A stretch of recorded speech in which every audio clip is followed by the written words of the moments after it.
بڑے روزے رکھتے ہیں تو ان کے بچے پھر عید مناتے ہیں۔ مقصد اس کا گہرا ہے کہ جب بڑے روزے رکھیں گے تو دین بچوں کے اندر بھی آ جائے گا، آپ کی اگلی جنریشن میں بھی آ جائے گا۔ تو روزے کی جو مقصدیت ہے وہ صرف اور صرف یہ ہے کہ آپ اپنے نفس کا مقابلہ کرنا شروع کر دیں۔ جب آپ نفس کے مقابلے میں آ جائیں گے تو پھر آپ کی زندگی آسان ہو جائے گی، کیونکہ روح والی جو زندگی ہے اس کے بارے میں اللہ فرماتا ہے کہ الا بذکر اللہ تطمئن القلوب، کہ وہ جو قلوب ہے وہ اللہ کے ذکر سے پھر ان کو طمانینت ملتی ہے، سکون ملتا ہے۔ تو روزے کا جو مدعا اور مقصد یہی ہے کہ ہماری ایک باطنی ٹریننگ ہو جائے۔ ماشاءاللہ ناظرین اکرام، جیسے کہ سوال کے اندر ماشاءاللہ نے بہت اچھی گرہ بندی فرمائی، خوبصورت انداز کے ساتھ آپ نے سوال کا جواب عطا فرمایا۔ روح کی تازگی کے لیے جو پہلی خوراک ہے وہ لا الہ الا اللہ ہے۔ یہ آپ کو ناظرین اکرام کیسے ملے گی؟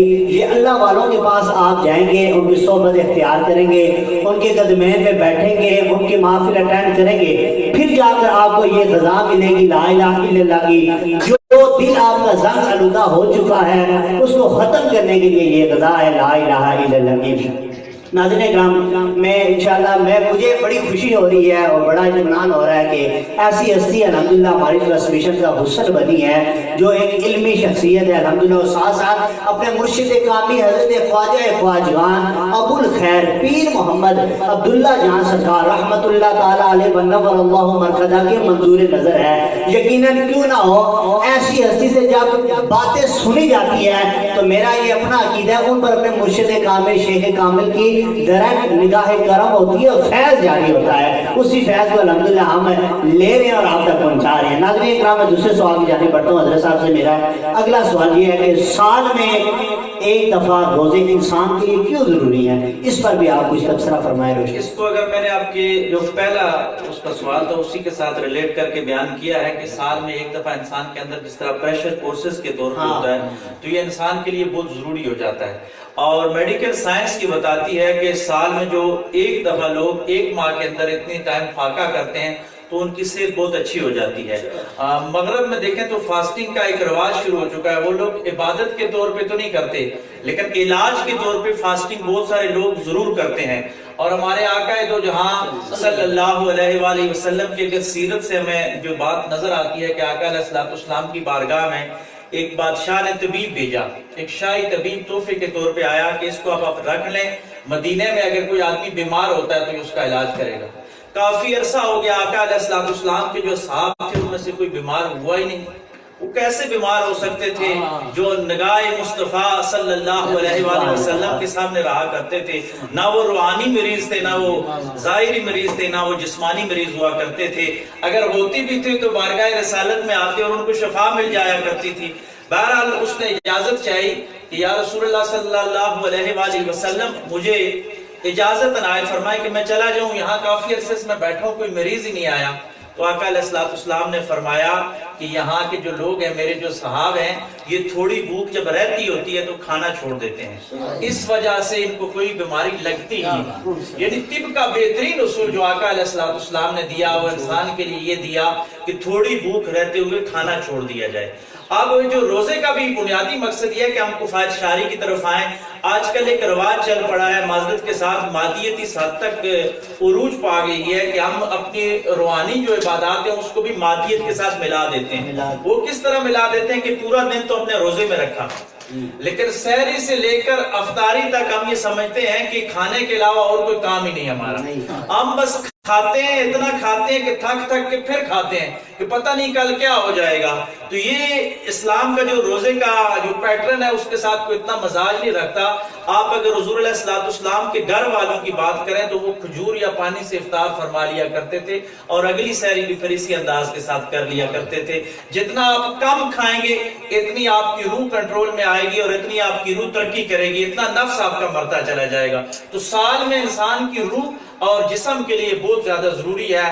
اگر یہ نہ ہو تو نفس جو ہے یہ سرکش باغی بن جائے اور دوسری طرف آپ کا جسم ہزارہ بیماریوں کا ایک مجموعہ بن جائے۔ اور پھر ایک اور بھی سال میں اس لیے بھی یہ ضروری ہے کہ آپ کو ایک پریکٹس کروا دیتا ہے کہ یار سال میں جو انسان حلال چیزیں بھی 12 گھنٹے کے لیے چھوڑ سکتا ہے، مطلب یہ ہے کہ آپ کو ایک آئینہ دکھایا جاتا ہے کہ آپ کے اندر اتنی طاقت ہے کہ آپ سال کے 12 مہینوں میں حرام کام بڑی آسانی سے چھوڑ سکتے ہیں۔ آپ کو پیاس لگی ہے، پانی سامنے ہے، لیکن آپ اس لیے نہیں پیتے کہ اللہ دیکھ رہا ہے، میں روزے کی حالت میں ہوں، تو معلوم کیا ہوا کہ آپ کے اندر یہ ایبلٹی، یہ پاور تو موجود ہے۔ غیر رمضان میں اس کو اپنائیے، کیونکہ روزے کا جو مدعا اور مقصد ہے وہ تقوی ہی تو بیان کیا گیا تاکہ تم تقوی دار بن جاؤ۔ تو سال میں ایک دفعہ اسی لیے یاد کروانے آتا ہے کہ تقوی کی طاقت آپ کے اندر ہے، اب بننا آپ کا کام ہے، آپ جتنی پریکٹس کرتے جائیں گے آپ متقی بنتے چلے جائیں گے۔ ماشاءاللہ، کیا ہی خوبصورت جواب آپ نے عطا فرمایا۔ ناظرین کرام، تقویٰ جسے مل گیا اپنا ایمان ہے ہم سب کا، الحمد سے رب کی ذات مل جاتی ہے، پھر وہ جو کچھ بولتا ہے رب اس کی ہر التجا ہر دعا قبول کرتا جاتا ہے۔ ناظرین کرام، انشاءاللہ مجھے تو بڑی خوشی ہو رہی ہے کہ آج ہمیں ایک حسین اور علمی شخصیت ملی ہے، بڑے خوبصورت انداز میں ہماری اصلاح فرما رہے ہیں۔ میرا حضرت صاحب سے اگلا سوال ہے، انسانی نفس پر رمضان مبارک کے کیا اثرات ہیں؟ انسانی نفس پہ جو اثرات نظر آتے ہیں، آپ اس کو اگر دیکھیے گا کہ انسانی نفس کو عبادت کے سے بڑی ایک تکلیف ہوتی ہے بظاہر دیکھا جائے، کیونکہ نفس جو ہے یہ شیطان کی طرف چلا جاتا ہے، روح جو ہے اس کی غذا ہی عبادت ہے، وہ عبادت کے بغیر رہ ہی نہیں سکتا۔ اگر میں رومی کے فلسفے سے آپ کو مثال دیتا چلوں تو رومی کہتے ہیں کہ اگر آپ شیر کو ایک پنجرے کے اندر بند کر لیں، جی ہاں، شیر لے آئیں اس کو پنجرے کے اندر بند کر لیں، اور شیر کو طرح طرح کی آپ باقرخانیاں اور بہترین قسم کی رات اور تہذیب سے پیسٹریاں لے آئیں، اس کے آگے رکھتے جائیں، آپ دیکھیں گے کچھ عرصے کے بعد وہ شیر گردن جھکا دے گا، وہ کمزور اور لاغر ہو جائے گا، اور عین ممکن ہے وہ مر بھی گئے۔ لیکن دوسری طرف اگر آپ کسی اہل نظر کے پاس جائیں، کسی عقل مند آدمی کے پاس جائیں، تو وہ کہے گا یار پنجرا جو اتنا سونے کا نہ رکھ، پنجرا نارمل لے لے، اور باقرخانیاں تہذیب اور رات والی نہ ہو، اس کو گوشت کا ایک ٹکڑا ڈال دے کہیں سے لے کے، کیونکہ اس کی جو موافق خوراک ہے وہ گوشت ہے۔ آپ جب اس کو گوشت ڈالیں گے دیکھیں گے تھوڑے عرصے کے بعد وہ اٹھنا شروع ہو جائے گا، وہ تر و تازہ ہوگا۔ اب یہ ہے کہ ہمارا جو پنجرا ہے ہم اس کے اوپر برانڈڈ یوز کرتے ہیں، ہر بندہ مہنگے برانڈ کے کپڑے استعمال کرتا ہے، اس کے ٹیپ ٹاپ جتنی بھی ظاہری طور پر اس کا لباس ہے بہت مہنگا، اندر جو روح ہے وہ تنگ ہو رہی ہوتی ہے، وہ بیچاری جکڑی ہوئی ہوتی ہے، وہ سونے بظاہر سونے کا پنجرا ہے، شہباز کو آپ نے اندر قید کیا ہوا ہے، وہ تو کسی اور منزل کا مسافر تھا۔ اب اس کو اگر آپ نے چھڑانا ہے تو اس کی موافق خوراک کیا ہے؟ اس کی موافق خوراک یہ 5 ارکین ہے، جس طرح میں نے کہا ہے کہ کلمہ ہے، نماز ہے، روزہ ہے، حج ہے اور زکوٰۃ ہے، اور ان سب کی جو روح ہے وہ اللہ تبارک و تعالیٰ کا ذکر ہے۔ اب آپ دیکھیں رمضان کس طرح آتا ہے، رمضان جب آتا ہے تو آپ کو قرآن کے ساتھ جوڑ دیتا ہے، جب رمضان آتا ہے تو آپ قرآن کے ساتھ اس انداز کے ساتھ جڑ جاتے ہیں کہ رات کو صلاۃ التراویح میں تقریباً جتنے بھی روزے دار ہوتے ہیں وہ کسی نہ کسی صورت میں ضرور قرآن مجید سنتے ہیں، تو یہ آپ کی نفسیات میں کتنا گہرا اثر چھوڑ کے چلا جاتا ہے۔ پھر تہجد کی نماز جو نفلی نمازوں میں سب سے اعلیٰ و عرفہ نماز ہوتی ہے، لیکن عام حالات میں جو نہیں بھی پڑھ سکتا وہ سحری کے ٹائم جب اٹھے گا تو اکثریت مسلمانوں کی اس نماز سے بھی مستفید ہو جاتی ہے، اور پھر بھوک آلریڈی ایک عبادت کی ایک اعلیٰ ترین شکل ہو جاتی ہے۔ تو اس سب کو ملایا جائے تو انسانی نفس کی ایک ایسی تہذیب بری اس کی ایک تربیت ہو جاتی ہے کہ وہ باقی 11 مہینوں کے لیے بڑا ہی بہترین بن جاتا ہے۔ بہت خوبصورت، ماشاءاللہ، نہایت ہی آسان انداز میں اور ایسی گفتگو کہ ہر انسان کے ذہن پر آہستہ آرام محبت اور دلکشی والی صورت میں جذب ہو سکتی ہے۔ ایسی الحمدللہ قبلہ گفتگو فرما رہے ہیں، سوالات کے جواب کی صورت میں ہماری اصلاح فرماتے جا رہے ہیں۔ میرا حضرت صاحب سے آخری سوال یہ ہے، اور رمضان مبارک کے عالمی اثرات کیا ہیں اور اس کی عالمگیری اہمیت کیا ہے؟ بہت ہی اچھا سوال آپ نے کیا ہے کہ عالمگیر اثرات، کیونکہ اسلام جو ہے یہ عالمگیر مذہب ہے۔ دنیا کے جتنے بھی باقی انبیاء ہیں تو ان کو خطوں کے لیے بھیجا گیا کہ آپ فلاں علاقے کے نبی، لیکن اسلام اور محمد علیہ السلام کو عالمگیر بنا کے بھیجا گیا۔ اسلام انسانیت کے جو آخری آدمی آئے گا اس کے لیے بھی یہی مذہب اسلام ہی ہوگا ہدایت۔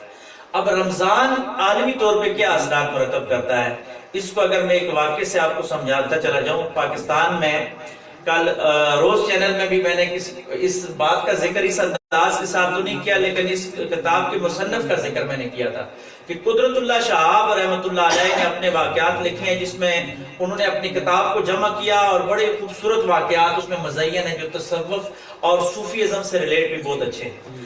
آپ فرماتے ہیں کہ میں ویسٹ کے ایک خوبصورت ملک میں بیٹھا ہوا تھا، تو ایک پارک میں بیٹھا ہوا تھا تو میں اللہ اللہ کر رہا تھا تسبیح پکڑے ہوئے. کہتے ایک وہاں کا مقامی آدمی گورا میرے پاس آیا اور آ کے اسلام دعا ہونے کے بعد پوچھنے لگا کہ آپ کس ملک سے ہو؟ تو میں نے کہا اسلامک ریپبلک آف پاکستان، میں اسلامی جمہوریہ پاکستان سے تعلق رکھتا ہوں. تو کہا کہ پاکستان کا مجھ پہ بڑا احسان ہے. کہتے میں متعجب ہوا کہ پاکستان کا اس آدمی پہ کیا احسان ہے؟ اس نے کہا جی کہ پاکستان کی وجہ سے میں مسلمان ہوا ہوں اور الحمدللہ میری نسلیں سنور گئی ہیں، میں ایک جو پریکٹیکل مسلم ہوں. کہتے ہیں میں متجسس ہوا، میری جو بڑھ گئی. میں نے کہا اس سے پوچھتا ہوں کہ یہ کیوں مسلمان ہو؟